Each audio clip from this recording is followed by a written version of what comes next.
You know who else is having a fantastic year? Are you about to apologize? Our friends over on the baseball diamond. They're coming off of a weekend sweep. You see that lower third? For our podcast listeners, JMU Baseball, time for Jack to apologize. Hell no, not yet. I think that's correct, right? So they're 5-3. They swept Fairfield. They got the win over Virginia Tech. So they did go. We were talking, if they beat Virginia Tech, won the series against Fairfield, you'd be like, all right, pretty cool. They swept them. Yeah, it is cool. It's really awesome. Fairfield they were picked to win the NEC. As we all know, the NEC, the Northeast Conference. They might be in the MAC. Are they in the MAC? I can't remember.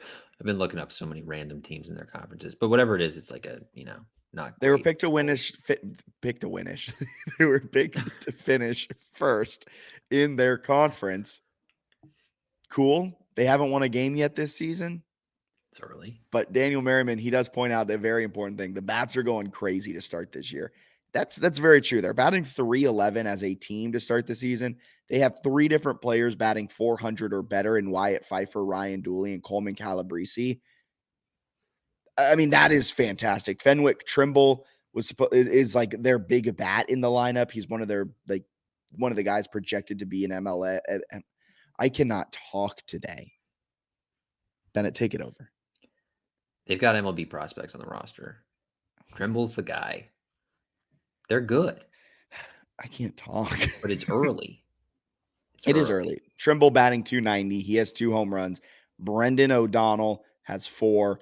Coleman is balling to start this season. I think that's kind of been the big story. The junior infielder from Bowie, Maryland. Yeah. He has a hit in every game but the Monday game against Arkansas.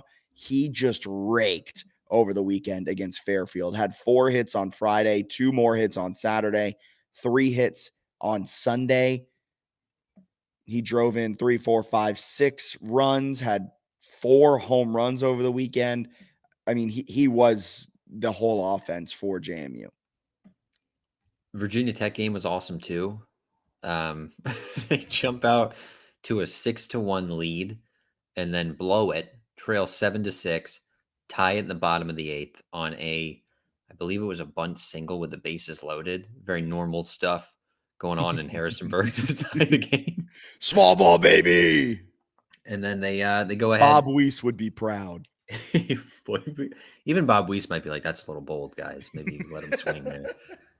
But then they score 1, bottom of the 9th. They load the bases, nobody out. Find a way to get it done against the Hokies. Follow it up with a sweep. I was sort of waiting for the inevitable dud, and they kind of almost did that on Friday. It was dicey there for a while. But a sweep? Big time. Donovan Burke on that midweek game against Virginia Tech was lights out. He was the reason they were able to build a 6-1 lead over the Hokies. He went 6 innings, allowing 6 hits, but just 2 runs came around to score, and he struck out 7 Hokies while walking just 2 of them. He was fantastic and a big reason why they won that Tuesday game. Or I guess it was a Wednesday game. I'm all over the place. You can't trust anything I'm saying.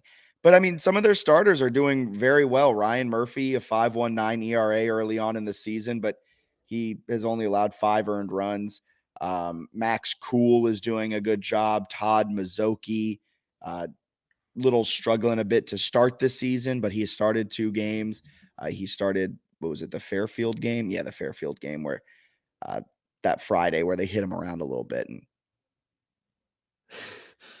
that was kind of a tough summary for Todd there. He started 2 games.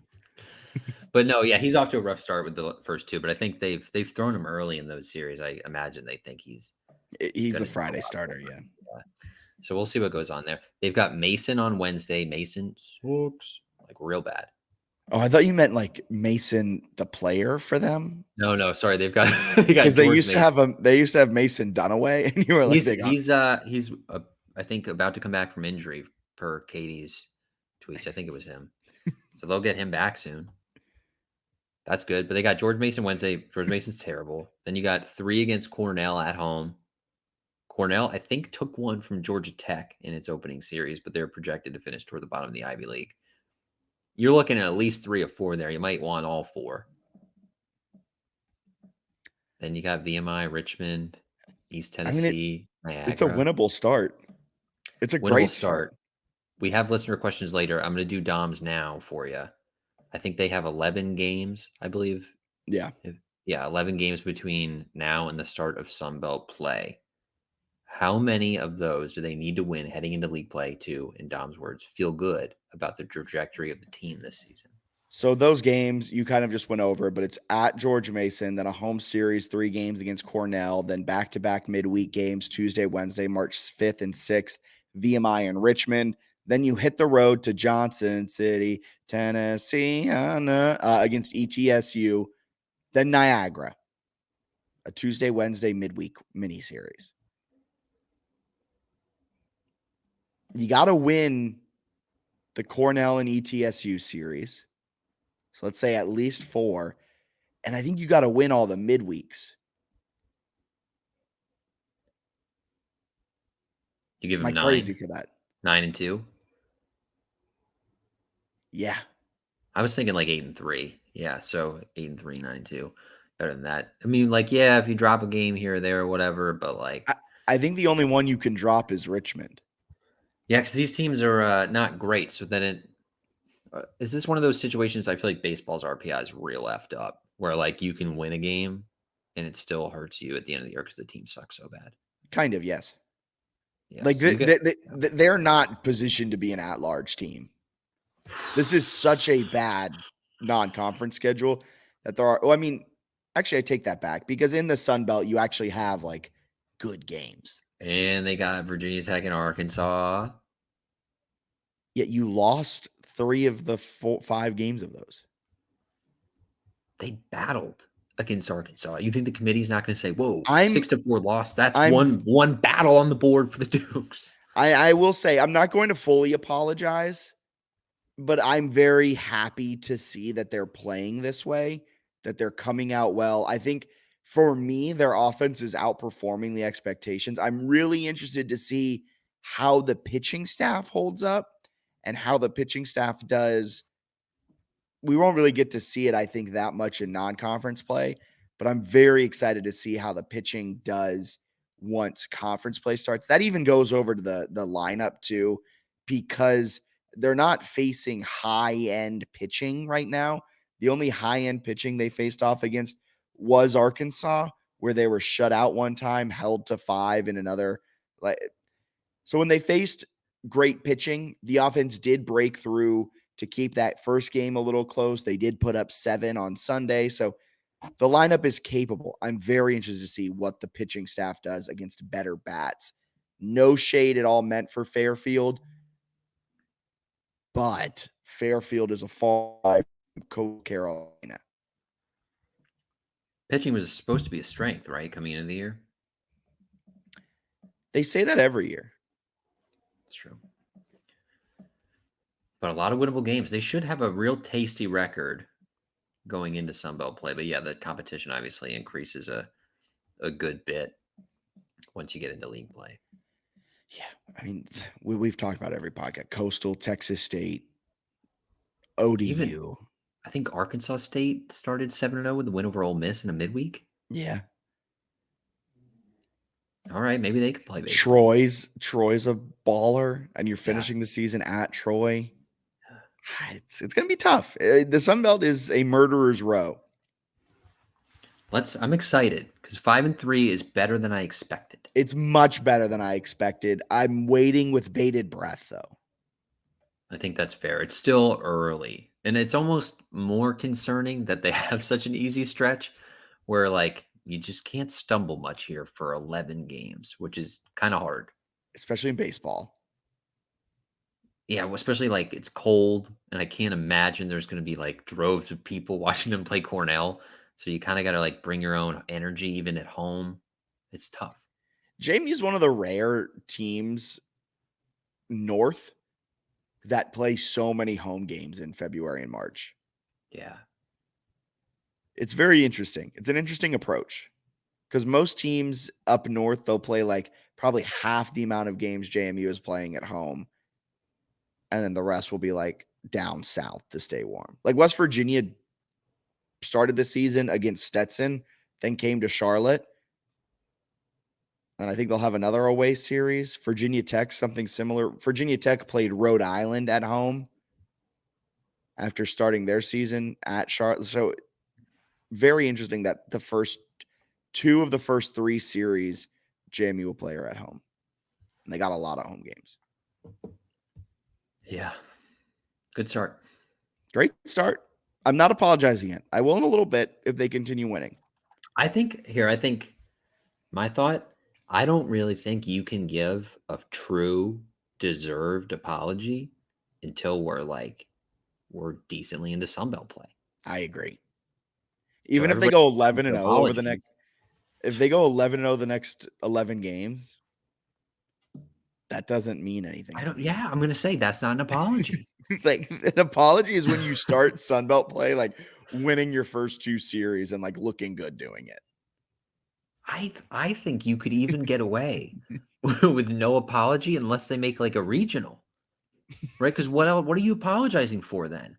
Congrats on a moral victory. I also like how you're pawning this all off on me. Like I'm the only one of this podcast duo that has had issues with the baseball team. Yeah, you, Jack, can't apologize until they get to an NCAA regional. I don't know how I skewed it in my head to be like, well, Jack has to apologize, but I love that I've done that for myself. Where it's like this guy doesn't think baseball's he's doing off enough. the rails. I've tried to tell him what's right, but he just won't listen to me.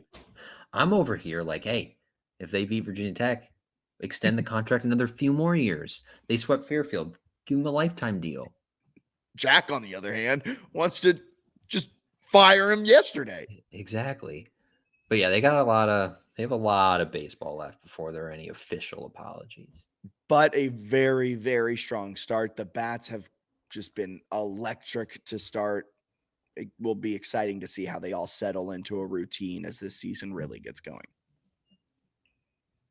From one diamond sport to the other diamond sport, softball. They went 2-3 over the weekend against, They lost to South Carolina and Charlotte, and they had a perfect Sunday at the Gamecock Invitational. The losses to Charlotte and South Carolina were close ones where the offensive bats just never really find a rhythm. Pitching looks really solid. I think you tweeted it. A lot of stuff you can build on here. There's a lot of hope, but it feels a little tough with a losing record when those 3 games were all winnable. Yeah, they look like a regional team. I think they've got what it takes. And fortunately, kind of like baseball, you're going to have chances in conference play to like grab some nice wins.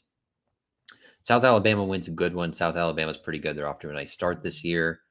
I think, yes, they beat South Carolina during this tournament. So that's like a real nice win for South Alabama. They're going to be one of the best teams in the Sun Belt, projected to finish second. So that's a huge win for them. Not a conference game, but one that they can sort of add to the resume. The Villanova one from last weekend's another decent one, but Villanova's off to a pretty slow start, so they need to turn it around for that really to be a quality one. UMass isn't very good, so that one's kind of just a throwaway. Nice game at the end of the weekend to get an easy-ish win. Charlotte and South Carolina. Oh, missed opportunities. They played well, but they led South Carolina 2-1 going to the bottom of the 7th on the road. End up losing 3-2. They lost the first game to Charlotte in extra innings, 2-1 in 8 innings. The other one against Charlotte, they're up 1-0 through 3 innings, end up losing 4-1.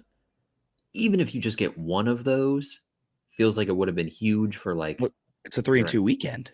Yeah, and you're at large chances. You got one you can point to, especially because they really had ranked South Carolina in a true road setting, like on the ropes. Well, Charlotte's also a regional team. Potential super Charlotte's regional legit. team. Yeah, like, Charlotte's very, very good. If you went 1-1 against the 49ers and then held on to win that Gamecock game, you're right, and you had all 3 won.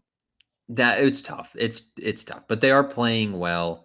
The bats need to get a little bit more consistent. The pitching is fascinating because after the first weekend I came on here, I was like, Fleet is everything. Fleet is the ace. Everybody else get behind. Then she had kind of a tough second weekend.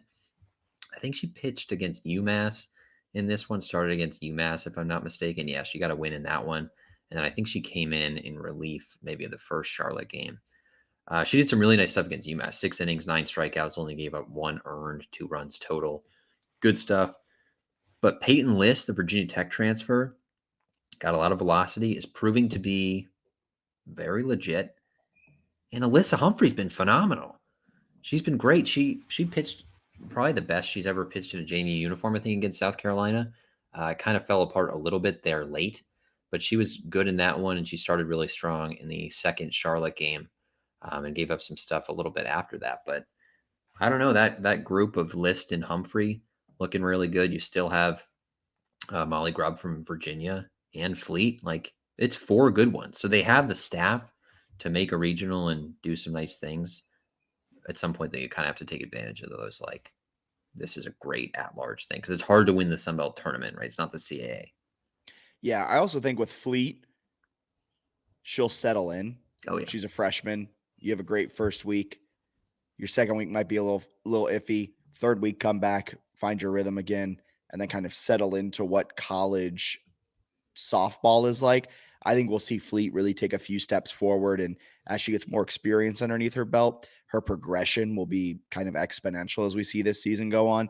But it's great that you also have Humphrey, probably an ace any other year. Peyton List sounds like an ace any other year.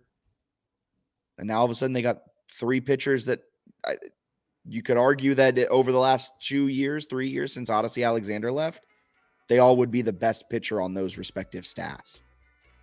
Yeah, that's what's so cool. You look at List, her first Charlotte start, 7 innings, 7 strikeouts, just 2 earned. She got the win against South Alabama too, 6 in a third, just 2 runs allowed against good teams. And sort of similar to Fleet, List didn't play at all for Virginia Tech last year. So you have 2. Yeah, so a redshirt freshman and a freshman. You have 2 freshmen who look like they have ace potential and like barely have any experience at this point. The future is very bright, but I think this year they've got some regional chops if they can hang in there in conference play. Yeah. And throughout the season, you'll probably have some of those games that you lost at the Gamecock Invitational go your way. Yeah. So you start to get that rhythm, and I'm excited for softball. They look fun. They look fun and good. They're up in my neck of the woods, March 19th. They play at Maryland. Might have to get myself there. You heading to College Park? Might have to, weather permitting. Weather permitting.